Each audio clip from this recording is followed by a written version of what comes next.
Hello friends, आज discuss करेंगे UP DElEd fourth semester math का मॉक टेस्ट नंबर 6। ये सारे क्वेश्चन आपके बुक के हैं और कुछ ऐसे क्वेश्चन हैं जो आप लोगों ने हमसे पूछे हैं, जिनमें से सभी लोगों ने, कुछ विद्यार्थियों ने हमसे पूछे थे, तो हम उनको इसी क्लास में सॉल्व कराने वाले हैं। तो अंत तक आपको वीडियो से जुड़ना है, बहुत सारे कंसेप्ट आपके क्लियर होने वाले हैं। तो फर्स्ट क्वेश्चन कह रहा है कि क्यूब रूट 0.00 4 बार 0 फिर 27 का मान आपको बताना है, यानी इसका क्यूब रूट निकालना है। तो इस क्वेश्चन को हम कैसे लगाते हैं जरा समझिए यहाँ पर बात को। जैसे क्वेश्चन नंबर 1 आपके सामने है, लिया गया क्यूब रूट, तो क्यूब रूट मैंने सिंबल लगाया, फिर 0 के बाद 4 0 1 2 3 4 27। अब इसको कैसे सॉल्व करेंगे जरा समझिए। मैं सभी संख्याओं के नीचे बटे 1 मान सकता हूँ, ये गणित का रूल होता है, मैंने मान लिया। अब पॉइंट हटाओ, पॉइंट के बाद कितने नंबर हैं गिनो, 1 2 3 4 5 6, जितने डिजिट हैं पॉइंट के बाद नीचे आपको उतने ही डिजिट लगा लेने हैं। तो मैंने उतने डिजिट लगा लिए, 6 नंबर थे, 6 डिजिट लगा लिए। अब पॉइंट ऊपर हट गया, यानी ऊपर अब बचा कितना, तो ऊपर बचा 27 अपॉन नीचे मैं इसको क्या कह सकता हूँ 100 इंटू 100 मैं कह सकता हूँ कि नहीं कह सकता हूँ। आप देखो ये 100 हो गया, ये 200 हो गया, ये 300 हो गया, और इसके ऊपर लगा है क्यूब रूट। अब क्यूब रूट का मतलब क्या होता है सर, क्यूब रूट का मतलब होता है कि 3 के पेयर जितने बन जाए उसको एक बाहर निकाल लो। तो देखो क्या 27 में 3 का पेयर बन रहा है, बिल्कुल 3 इंटू 3 मैं कह सकता हूँ, और नीचे तो ऑलरेडी मेरा 100 इंटू 100 क्या है बन चुका है। अब देखो 3 का पेयर एक ऊपर बन रहा है, एक 3 का पेयर नीचे बन रहा है, तो अल्टीमेटली हमारा निकलेगा कितना 3/100। और 3/100 को जब सॉल्व करोगे तो नीचे 2 0 हैं, ऊपर पॉइंट पीछे से 2 डिजिट पहले लग जाएगा, यानी एक डिजिट तो 3 दी गई थी, दूसरी है नहीं तो हम 0 लगा लेंगे, तो आंसर आएगा 0.03। यानी पहले क्वेश्चन का आंसर कितना आएगा 0.03, एकदम से सही जवाब होगा क्वेश्चन नंबर 2 का, फर्स्ट का। क्वेश्चन नंबर फर्स्ट का राइट आंसर कितना होगा 0.03। ठीक है, तो इस तरीके से आपको क्वेश्चनों को क्या है वो सॉल्व कर लेना है। नेक्स्ट अगला क्वेश्चन देखिए क्या है, जरा उस क्वेश्चन को पढ़ो और लगाने की कोशिश करो क्वेश्चन नंबर 2 की। क्वेश्चन नंबर 2 कह रहा है under root 15 into under root 5, इसका सॉल्व करना है। तो देखो सॉरी, इन क्वेश्चनों को हम कैसे सॉल्व करते हैं, हमने बताया था जैसे लिखा है अंडर रूट ए इंटू लिखा है अंडर रूट बी, तो करड़ी का मल्टीप्लाई कैसे करते हैं, एक बार करड़ी लिखते हैं और करड़ी के अंदर ये दोनों मल्टीप्लाई में लिख देते हैं, ए इंटू बी लिख देते हैं। ठीक है सर, अब ऐसे ही इसी बेस पर ये जो क्वेश्चन दिया गया है, कहा गया under root 5 into under root 15, जब आप सॉल्व करोगे तो एक बार करड़ी लगाओगे, 5 इंटू कितना हो जाएगा 15 हो जाएगा, यानी आपके सामने निकल कर आएगा 15 5 से कितना होता 75। लेकिन ये आंसर नहीं है, आंसर अभी देखो यहाँ से हम एक परफेक्ट स्क्वायर नंबर निकाल सकते हैं। अब सोचो क्या आप यहाँ से कोई परफेक्ट स्क्वायर निकाल सकते हो, बताओ जरा। कहोगे सर बिल्कुल निकाल सकते हैं। 75 को मैं क्या कह सकता हूँ 25 या 75, है ना भाई, यही तो कह सकता हूँ। और 25 को मैं क्या कह सकता हूँ 5 इंटू 5, यानी मैं कह सकता हूँ बेसिकली 5 इंटू 5 इंटू 3। 5 का एक पेयर बन रहा है तो बाहर निकाल लो, तो आंसर क्या आएगा 5, और 3 का तो बन नहीं रहा तो 3 को हम रूट में ही रखेंगे, यानी आंसर कितना आएगा 5√3, एकदम राइट आंसर होगा। दूसरे नंबर क्वेश्चन का सही जवाब कितना होगा 5√3, एकदम करेक्ट आंसर हो जाएगा इस क्वेश्चन का। तो आपको याद रखना, जब भी कभी करड़ी का मल्टीप्लाई कराना है तो इस तरीके से आपको कराना पड़ेगा। उसके बाद जो मल्टीप्लिकेशन आएगा उसमें आपको देखना है क्या परफेक्ट स्क्वायर तो नहीं छिपा है। जैसे 75 में 25 परफेक्ट स्क्वायर छिपा था, तो 25 का 5 बाहर आ जाएगा, 3 रूट में रह जाएगा। क्लियर है बात, बिल्कुल डन हो गई होगी, ये बात सिंपल सी थी। क्वेश्चन नंबर 3, अब क्वेश्चन नंबर 3 में थोड़ा सा लॉजिक है, जो मैंने कल फार्मूला बताया था उस फार्मूले के बिहाफ पर आप इस क्वेश्चन को सॉल्व कर सकते हो। चलिए साथ में मिलकर सॉल्व करते हैं। क्वेश्चन क्या कह रहा है, क्वेश्चन कह रहा है कि सर जो साइन थीटा है प्लस में जो कॉस थीटा है ये बराबर है अंडर रूट 2, उसके बाद क्या है कॉस 90 माइनस थीटा के, इसका मान आपको बताना है। अब देखो इस नंबर को मैं एज इट इज ऐसे ही रखूँगा, तो हमने कहा साइन थीटा प्लस में कॉस थीटा बराबर में अंडर रूट हमने 2 ऐसे ही रख लिया है। कॉस 90 माइनस थीटा को मैं क्या कह सकता हूँ, क्या दोस्तों साइन थीटा कह सकता हूँ? आप बताओ भाई, कल बताया था कि जो कॉस 90 माइनस थीटा होता है वो किसके बराबर होता है, वो साइन थीटा के बराबर होता है। कल यही तो बताया था, बिल्कुल सही बात। अब नेक्स्ट स्टेप में क्या करेंगे, साइन थीटा को हम उधर ले जाएंगे, तो साइन थीटा इधर प्लस में उधर जाएगा माइनस में, यानी इधर आपका बचेगा कॉस थीटा और उधर आपका ये अंडर रूट 2 ये बच गया साइन थीटा, और ये साइन थीटा चला जाएगा माइनस का हो जाएगा साइन थीटा। कोई दिक्कत नहीं दोस्तों। अब ये cos theta as it is यहाँ पर रख लो। ये देखो 2 टर्म है यहाँ पर, एक तो ये टर्म बन रही, भाई टर्म प्लस माइनस से अलग होते हैं, मैंने बताया। दोनों में कॉमन ले लो, क्या कॉमन मिल रहा है, तो आप कहोगे सर साइन थीटा हमें कॉमन मिल रहा है, हमने ले लिया। यहाँ साइन थीटा से साइन थीटा कैंसिल, ये रूट 2 बच गया, माइनस तो माइनस, साइन थीटा से साइन थीटा चला गया तो 1 बच गया, यानी रूट 2 माइनस के 1 बच गया है। अब साइन थीटा इनटू में है, इधर आएगा तो साइन थीटा किस में हो जाएगा, डिवाइड में हो जाएगा, तो will become cos theta divided by sine theta, और कॉस थीटा बटे साइन थीटा कितना बचा, अंडर रूट 2 माइनस के 1 बचा। मैंने ट्रिगो जब आपको पढ़ाया था तो बताया था कि जो टेन थीटा होता है वो साइन थीटा बटे कॉस थीटा के बराबर होता है, और अगर मैं यही कॉट थीटा कर दूं टेन का रेसिप्रोकल, तो ये कॉस थीटा और बटे में किसके हो जाता, साइन थीटा। तो देखो कॉस थीटा बटे साइन थीटा के स्थान पर मैं क्या लिख सकता हूँ, क्या कॉट थीटा लिख सकता हूँ? तो आंसर आपके सामने है कि जो कॉट थीटा है वो किसके बराबर होगा, रूट 2 माइनस 1 के बराबर होगा। आंखों ही आंखों में आपका आंसर आ गया है कि cot theta is equal to root 2 minus 1, और आपसे पूछा भी गया था क्या कि what is the value of cot theta. तो इस तरीके से आपको इस क्वेश्चन को लगाना है, ठीक है ना, इस तरीके से आपको इस क्वेश्चन को लगाना है। तो क्वेश्चन नंबर 3 का जवाब आ गया है, वैल्यू कितनी आई, रूट 2 माइनस के 1 आ गई है। क्लियर है? चलो नेक्स्ट अगला देखो, क्वेश्चन नंबर 4 को केयरफुली रीड करना है, फिर आपको क्वेश्चन को लगाना है। क्वेश्चन नंबर 4 क्या कह रहा है, जरा इसकी बातों को समझिए, ये किस तरह से आपसे क्वेश्चन कर रहा है। ये कह रहा है एक शंकु का आयतन जो है वो 100 पाई घन सेंटीमीटर है, यदि त्रिज्या 5 सेंटीमीटर है तो शंकु की ऊंचाई बताओ।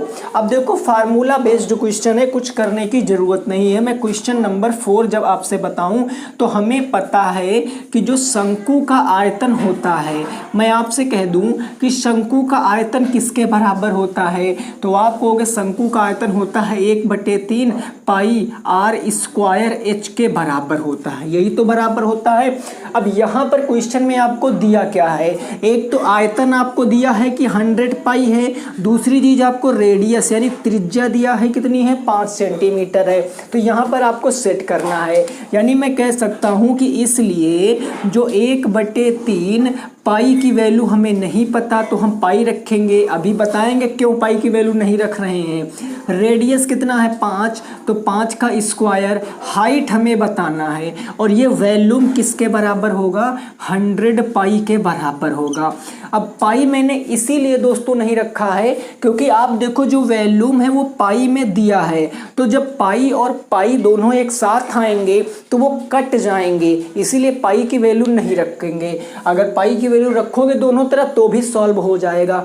इधर 22/7 रखोगे, इधर 22/7, इधर का 22/7 उधर जाएगा, 7/22 कैंसिल आउट हो जाएगा, तो पाई मत रखो। अब यहाँ देखो जो ऊपर वाली टर्म है वो सब नीचे जाएगा और जो नीचे वाली टर्म है वो सब ऊपर जाएगा, यानी मैं एक लाइन में कहूँ कि हाइट बराबर क्या आएगा, ये 100 पाई इधर था, ये पाई ऊपर से नीचे आ जाएगा, ये पाई हो गया, ये 3 नीचे से ऊपर जाएगा, ये 3 ऊपर चला गया, 5 × 5 25, ये कहाँ आ जाएगा, तो नीचे आ जाएगा। तो मैंने कह दिया कि 25 कहाँ आ गया, नीचे आ गया। कोई दिक्कत नहीं दोस्तों, पाई से पाई क्या हो गया, खत्म हो गया। 25 की टेबल में 100 कितनी टाइम्स आता है, तो 25 चौके 100, यानी हाइट कितना आ गया, तो 4 3 जा 12 सेंटीमीटर इस क्वेश्चन का जवाब है।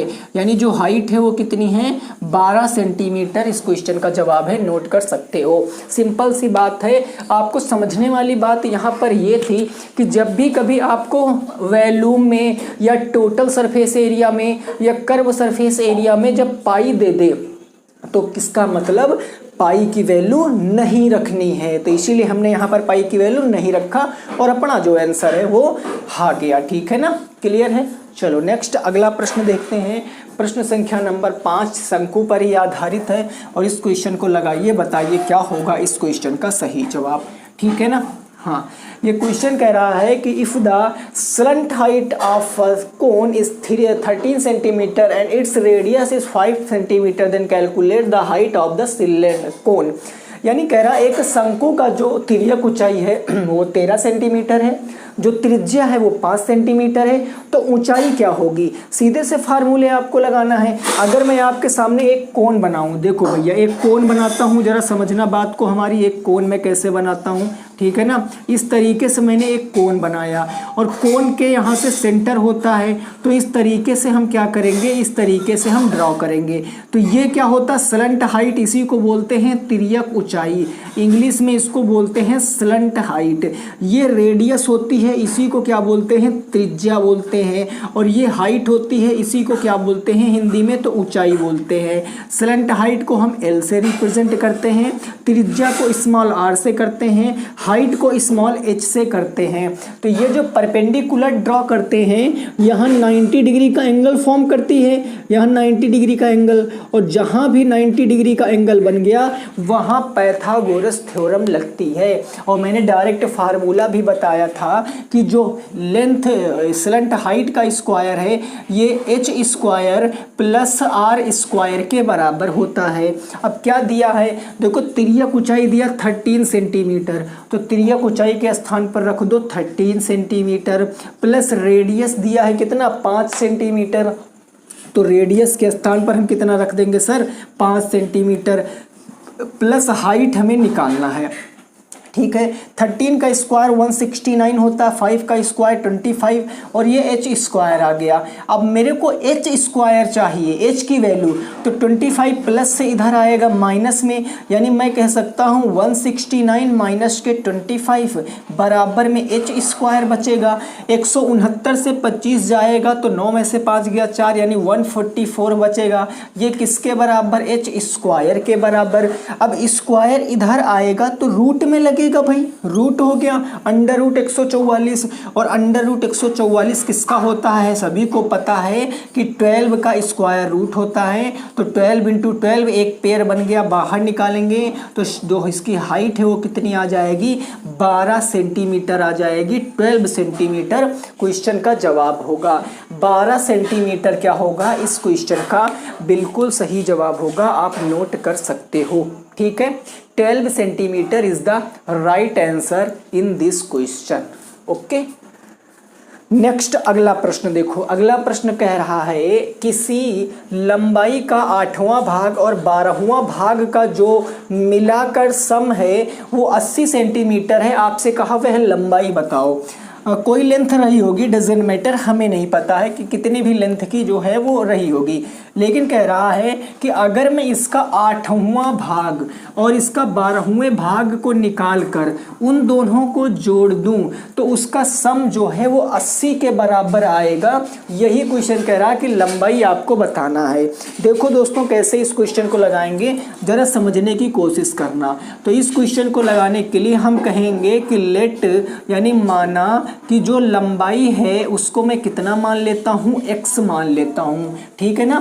अब इस लंबाई का जो 8वां भाग होगा, 8वां भाग क्या होगा भैया, 8th पार्ट क्या होगा, तो इसका 8 भाग का मतलब 1/8, तो 1/8 करोगे यानी कितना आ जाएगा, x/8 आ जाएगा। ये 8वां भाग आ गया। अब इसी का हम 12वां भाग निकालेंगे, यानी 12th पार्ट वो क्या होगा। जिस प्रकार से 8वां निकालने के लिए लिए 1/8 से इंटू कराएं, उसी प्रकार 12वां निकालने के लिए 1/12 से कराएंगे, यानी x/12 आ जाएगा।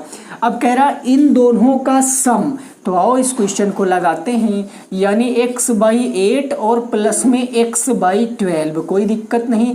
इनका सम कर रहे हो तो किसके बराबर आ रहा है, तो 80 के बराबर आ रहा है, 80 के बराबर आ रहा है। तो इन दोनों को मिलाकर हमने 80 के बराबर दिखा दिया है।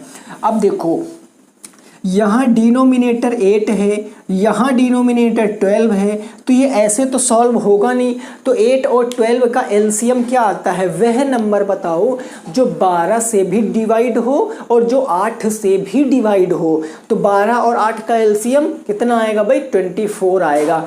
12 2 जा 24 और 8 3 जा 24, यानी मैं बात करूं 12 को 24 बनाने के लिए 2 से नीचे इंटू कराएंगे और 2 से ऊपर इंटू कराएंगे।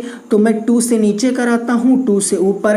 8 को 24 बनाने के लिए 3 से नीचे और 3 से ऊपर, यानी ये हमारे सामने आएगा 3x/24, ऐसे लिख सकते हैं हम ना। 3x/24 मैंने लिख लिया और प्लस में हो गया 2x/24, कोई दिक्कत नहीं सर, बराबर हो गया 80।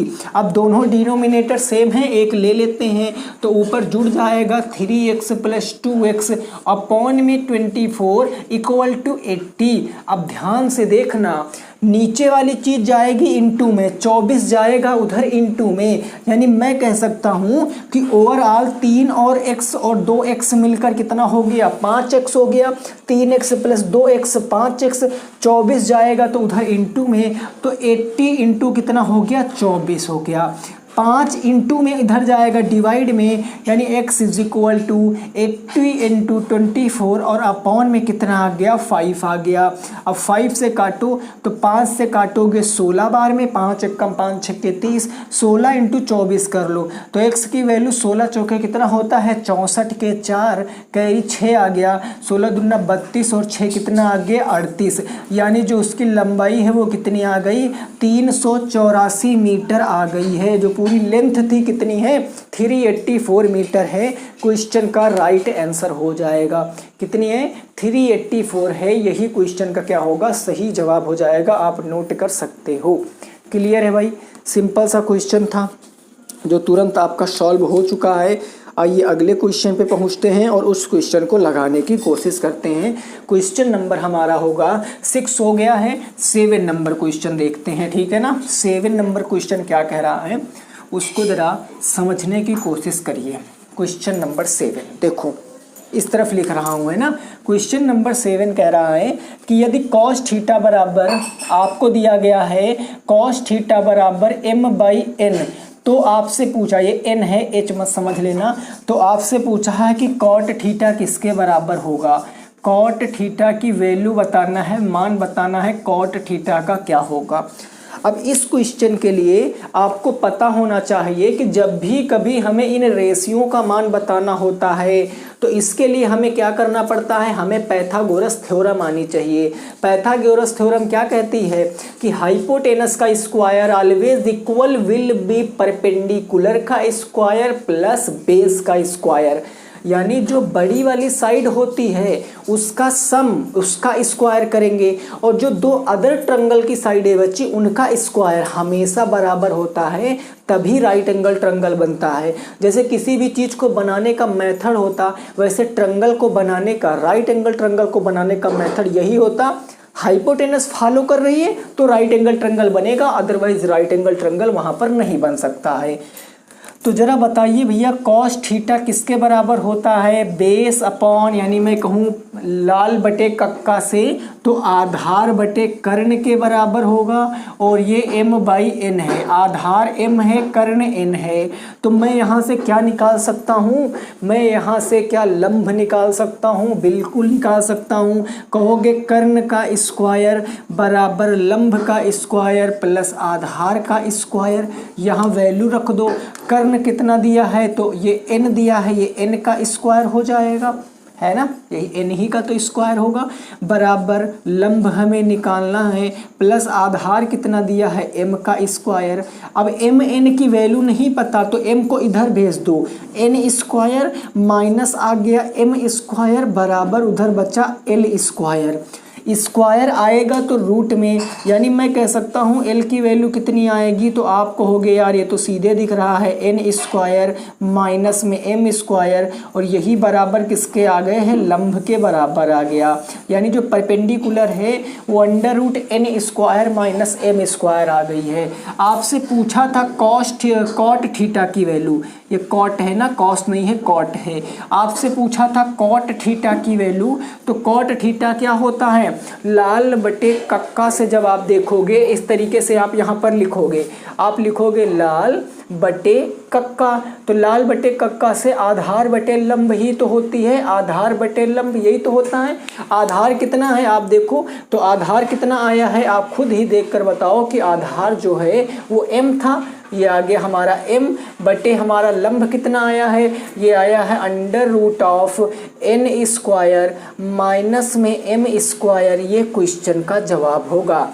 यानी m upon under root n square minus m square क्या होगा, क्वेश्चन का सही जवाब हो जाएगा। आई होप आपको ये क्वेश्चन समझ में आ गया होगा, ठीक है ना।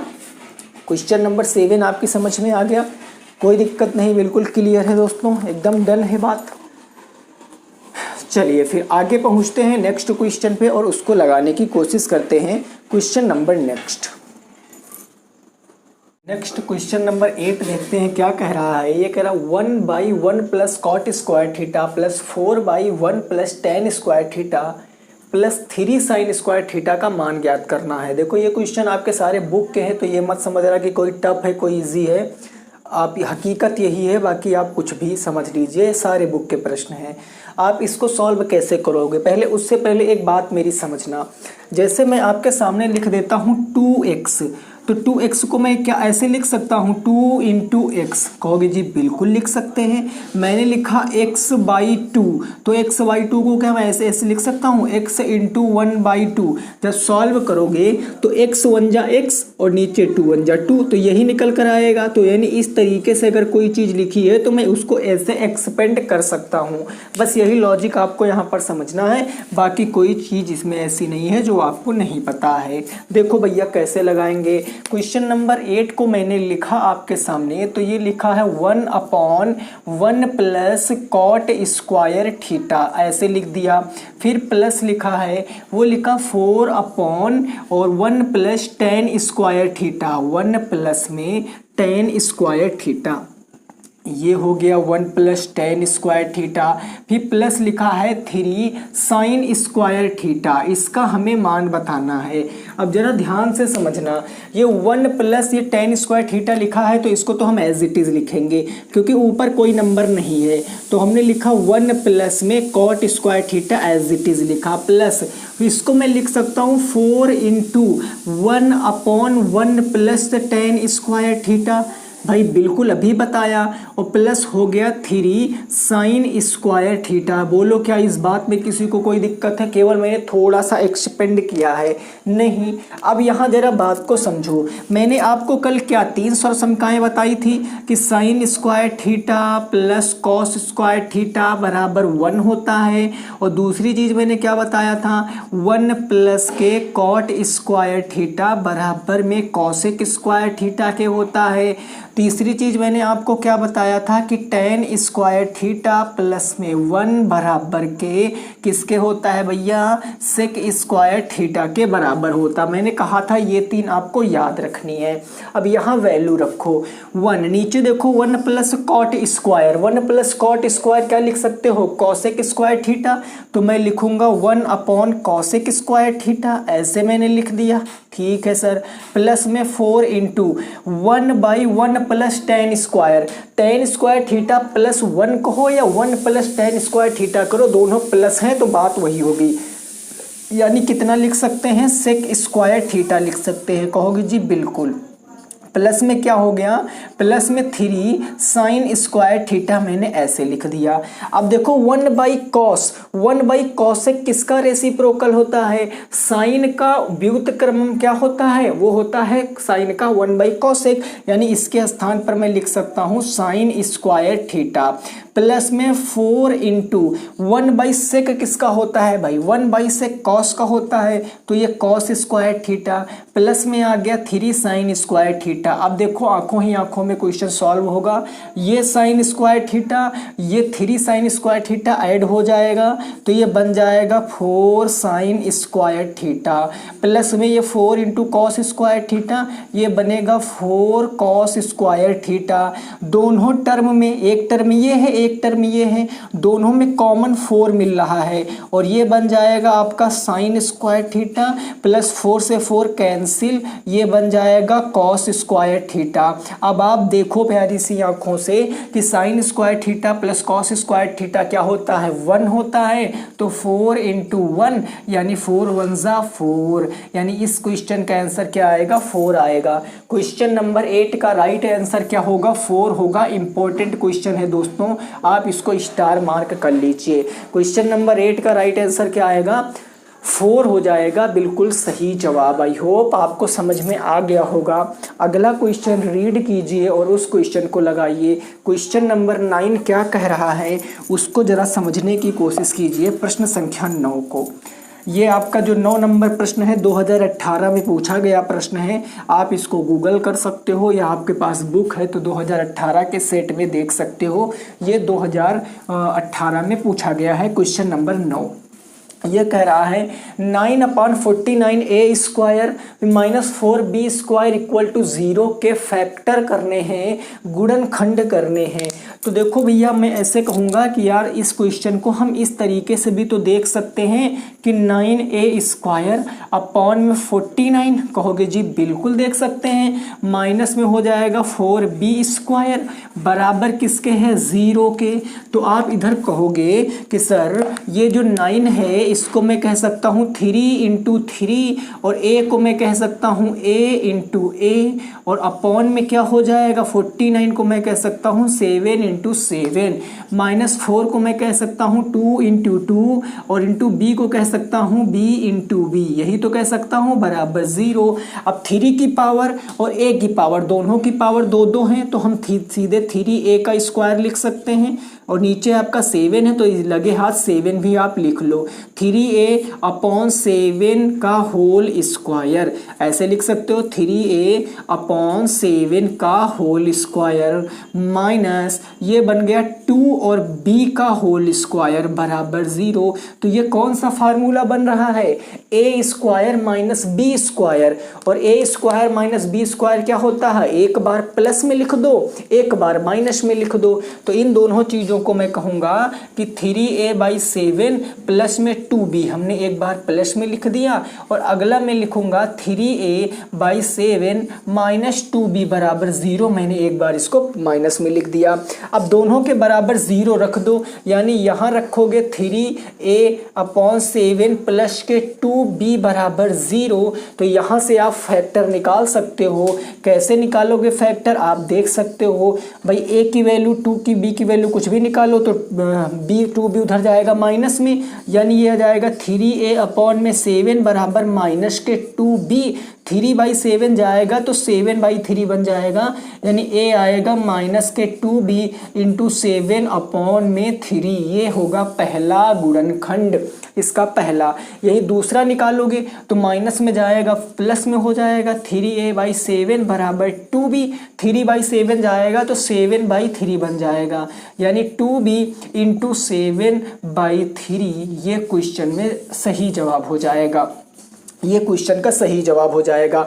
अगर दोस्तों आप इतना ही क्वेश्चन कर आते हो, जितना मैं सर्कल कर रहा हूँ इतना क्वेश्चन कर आते हो तो ये भी क्वेश्चन आपका सही है, गलत नहीं है। लेकिन जनरली यहाँ पर 0 लगा हुआ होता है तो हमें यहाँ पर इसके रूट फाइंड करने पड़ते हैं। क्लास 10th का चैप्टर नंबर 2 पॉलिनोमियल, वो इसी पर बेस्ड है पॉलिनोमियल, ठीक है ना। Quadric equation, polynomial, monomial, binomial, ये सब आप क्लास 10th में पढ़े हो, जिसने भी पढ़ाई की है। तो यहाँ हमें रूट निकालना पड़ता है, रूट को हिंदी में बोलते हैं मूल निकालना पड़ता है, तो इसीलिए हमने इसके बराबर रखकर ये निकाल लिया।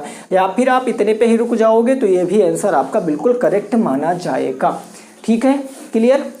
तो स्क्रीनशॉट ले लीजिए। क्वेश्चन नंबर 9 इंपॉर्टेंट है, 2018 में पूछा गया है। क्वेश्चन नंबर 10, ये एज वाला क्वेश्चन जो है ये पेपर में जनरली बहुत फ्रिक्वेंटली पूछा जाता है, मतलब ऐसे कह दे तो एग्जामिनर का फेवरेट होता है। अगर वो लैंग्वेज में क्वेश्चन देता है तो सबसे पहले दिमाग में उसके बात आती है कि मैं एज बेस्ड क्वेश्चन दूंगा। क्वेश्चन कह रहा है कि if the 3 times of son's age add in the father age, यानी कि जो पिताजी की एज में अगर पुत्र की 2 गुनी एज को ऐड करते हैं तो जो जोड़ है वो 56 वर्ष होता है। दोबारा कहा जा रहा है कि पिता की 2 गुनी उम्र अगर पुत्र में जोड़ी जाए तो योग 82 होता है। पिता और पुत्र दोनों की क्या बताना है, वर्तमान आयु बताना है, प्रेजेंट एज बताना है, वर्तमान आयु बताना है। कैसे लगाएंगे इस क्वेश्चन को सर? बिल्कुल सिंपल है, हम मानेंगे अगर हम इस क्वेश्चन को लगाते हैं क्वेश्चन नंबर 10 को, तो हम मानेंगे कि जो पुत्र की आयु है उसको हम x वर्ष मान लेते हैं और जो पिता की आयु है उसको हम y वर्ष मान लेते हैं। अब फर्स्ट कंडीशन क्वेश्चन में क्या कह रही है? फर्स्ट कंडीशन कह रही है कि पुत्र की उम्र का कितना गुना मेरे भैया, तो पुत्र की उम्र का 2 गुना।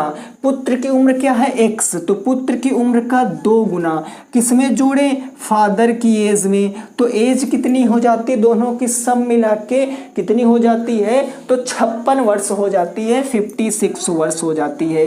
ये इक्वेशन नंबर 1 बन गई। आगे क्वेश्चन कह रहा है कि पुत्र जो पिता की उम्र, अब किसकी उम्र का? पिता की उम्र का 2 गुना। पिता की उम्र का 2 गुना जोड़ा जाता है। पिता की उम्र क्या है? दूसरी कंडीशन, पिता की उम्र y, तो y का 2 गुना अगर पुत्र में जोड़ देंगे तो जो हमारा बन जा रहा है क्या भैया, जो हमारी सम बन जा रही है वो 82 वर्ष बन जा रहा है, 82 ईयर बन जा रहा है। ये इक्वेशन नंबर 2 बन गया। अब ये बताओ किस चैप्टर का क्वेश्चन हो गया? क्या ये युगपत समीकरण का क्वेश्चन हो गया है? लीनियर इक्वेशन इन 2 वेरिएबल का क्वेश्चन हो गया है? बिल्कुल है। तो आप यहाँ पर किसी एक के गुणांक बराबर कर लो, चाहे x के बराबर कर लो, चाहे y के बराबर कर लो। अगर मैं x के बराबर करूँगा तो समीकरण 2 में हमें x से गुणा कराना पड़ेगा। अगर y के बराबर करूँगा तो समीकरण 1 में y से गुणा कराना पड़ेगा। तो हम x का क्या करते हैं? बराबर करते हैं समीकरण। तो x के गुणांक तो हम लिखेंगे कि समीकरण 2 में 2 से गुना कराने पर, 2 से क्या कराने पर? गुना कराने पर। अब अगर मैं 2 से गुना करा रहा हूं तो हमारी इक्वेशन क्या बनेगी? कुछ जरा देखिए। पहला तो मैं एज इट इज लिख ले रहा हूं, 2x प्लस वाई बराबर 56। दूसरी क्या थी हमारी? 2y प्लस में x बराबर में 82। अब समीकरण में हमने किससे इंटू करा दिया है? 2 से। तो 2 से अगर पूरा इंटू कराओगे तो 2 से 2 दूनी 4y हो जाएगा भैया, लो 4y लिख दिया। 2 से x में कराओगे तो 2x हो जाएगा, 2x हो गया। 2 से 82 में कराओगे तो 2 दूनी 4 हो गया, 2 अट्ठे 16 हो गया, 164 हो गया। अब बात समझ में आ गई है? अब देखो x और x के सेम सिंबल हैं तो घटा लो, यानी माइनस माइनस माइनस हो गया माइनस। ये प्लस के 2x माइनस के 2x cancel, plus y minus 3y, तो माइनस 3y बच गया, minus 4y plus y minus 3y। 164 से 56 घटाओगे, 14 से 6 जाएगा तो 8 बचा, 5 से 5 जाएगा 0, ये 1 बच गया, माइनस के 108 बच गया। हमें y निकालना है तो माइनस 3 जाएगा डिवाइड में, माइनस 108 माइनस 3, माइनस से माइनस कैंसिल, 3 3 ज़ा 9 और कितना बचा? 3 6 ज़ा 18, यानी y कितना आ गया? 38 आ गया। और y हमने किसकी एज लेट की थी जरा बता सकते हो आप? y हमने फादर्स की age let, father not fathers, एक फादर है तो y जो फादर आ गए कितने ईयर के आ गए? 38 वर्ष के। जो फादर हैं वो 38 वर्ष के हैं। अब हमें पता करना है पुत्र की आयु, तो हम क्या कहेंगे कि पुट करेंगे जो y बराबर है कितना? y बराबर 38 इन किस इक्वेशन में? किसी भी इक्वेशन में पुट कर लो। हम पुट करते हैं इक्वेशन नंबर फर्स्ट में, आप सेकंड में भी पुट करते हो, डोंट माइंड, आप किसी में भी पुट कर लो, इससे कोई फर्क नहीं पड़ेगा। तो इक्वेशन नंबर हमारी फर्स्ट क्या थी? तो इक्वेशन नंबर फर्स्ट हमारी थी 2x प्लस में y बराबर के 56।